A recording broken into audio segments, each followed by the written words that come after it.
দেখা যাচ্ছে চারদিকে একটা হুলস্থুল তুল কালাম কাণ্ড কারখানা শুরু হয়েছে। মানে বৈষম্যবিরোধী ছাত্র আন্দোলন এই দেশে একটা বড় মাইল ফলক তৈরি করেছে, এতে কোনো রকম কোনো সন্দেহ নেই।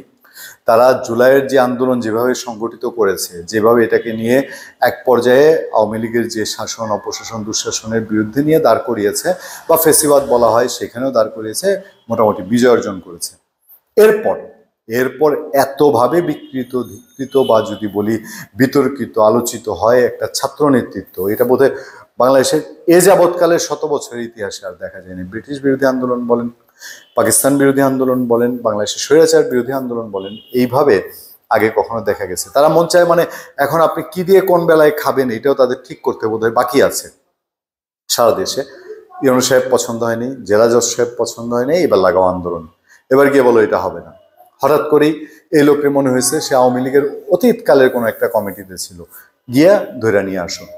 নানান রকম উছিলায় এবং নানান জায়গায় দেখা যাচ্ছে পুলিশের সাথে আছে। মানে দেশে আইন কানুন নিয়ম নীতি, আপনি অভিযোগ করছেন একজনের বিরুদ্ধে, সেই অভিযোগে সে যদি দেশের আইন অনুযায়ী সে দোষী সাব্যস্ত হয় এবং এটা যদি কেউ বাধা দেয়, সেটা অবশ্যই অপরাধ। কিন্তু আপনি তো সেই আইনের পথেই যাচ্ছেন না, আপনি নিজের হাতে কি আইন তুলে নিতে যাচ্ছেন?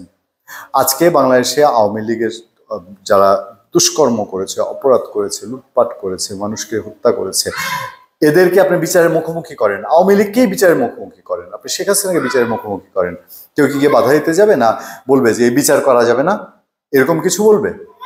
তাহলে সেই ক্ষেত্রে এটা যদি না হয়ে থাকে, তাহলে আপনি আইনের পথে আইনকে চলতে দিতে যাচ্ছেন না। দেখেন, আমার সামনে 2টি খবর আছে, এই 2টি খবরই সাংঘাতিক। আমি জানি এই ইউনূস সাহেবের কপালে যে কি আছে এটা মোটামুটি নির্ধারণ করা যায়। সেটা হলো আপনার হেডলাইনটা দেখেন, বৈষম্যবিরোধী শিক্ষার্থীদের তোপের মুখে ইউনো অফিস করছেন বাসা থেকে। একজন ইউনো বাসা থেকে অফিস করছে। আপনার মনে আছে সাদেক আবদুল্লাহ আওয়ামী লীগের বরিশালে এক ইউনোর কি হাল করেছিল? পরিণতিও তো নিশ্চয়ই আপনাদের মনে আছে, না? আর বেশি কিছু বলবো না। খবরটা দেখেন, বৈষম্যবিরোধী ছাত্র আন্দোলন ও জাতীয় নাগরিক কমিটির নেতাকর্মীদের তোপের মুখে পড়েছেন দিনাজপুরের পার্বতীপুর উপজেলা নির্বাহী কর্মকর্তা ফাতেমা খাতুন। কার্যালয় ছেড়ে বাসায় দাপ্তরিক কাজ করছেন তিনি। বুধবার বিকেলে শিক্ষার্থীদের তোপের মুখে প্রশাসনের সহায়তায় তিনি কার্যালয় ত্যাগ করেন।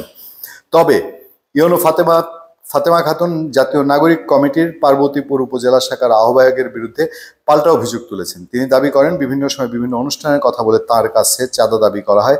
চাঁদা না পেয়ে উদ্দেশ্যপ্রণোদিতভাবে এই ঘটনা ঘটানো হয়েছে। দল নাই, এখনো ছাল নাই চুলা নাই, দল হনো না, এখনই ইউনো সাহেবের কাছে চাঁদা যদি চেয়ে থাকেন, আমি জানি না।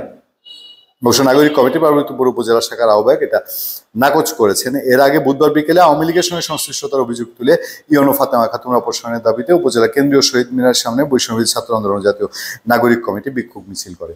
খুব সহজ এখন একটা পন্থা আছে, আওয়ামী লীগ করতো না? আওয়ামী লীগ যাকেই যদি অপছন্দ হতো, স্বার্থের বিরুদ্ধে বলতো এই যে আমার বিএনপির দোসর, লাগায় এবার এক চোট। এখন কি সেরকমই যে কিছু হলেই এটা ফেসিবাদ? আরেকটা খবর ছোট্ট করে নজর দিয়ে বলি, এর কাছাকাছি, সেইটা হচ্ছে আওয়ামী লীগ নেতার প্রার্থিতায় বৈষম্য বিরোধী শিক্ষার্থীদের প্রতিবাদ, নির্বাচন স্থগিত। এই ঘটনা হচ্ছে মৌলভীবাজারে। সংক্ষেপে বলি, মৌলভীবাজার আইনজীবী সমিতির নির্বাচন, সেখানে 2 জন প্রার্থী, একজন মৌলভীবাজারের একটা উপজেলার আওয়ামী লীগের সাবেক সাধারণ সম্পাদক, হ্যাঁ, আর আরেকটা হচ্ছে আওয়ামী লীগ উপজেলা কমলগঞ্জ উপজেলা আওয়ামী লীগের সাধারণ সম্পাদক ও জেলা আওয়ামী লীগের আইনজীবী বিষয়ক সম্পাদক এস.এম. আজাদুর রহমান।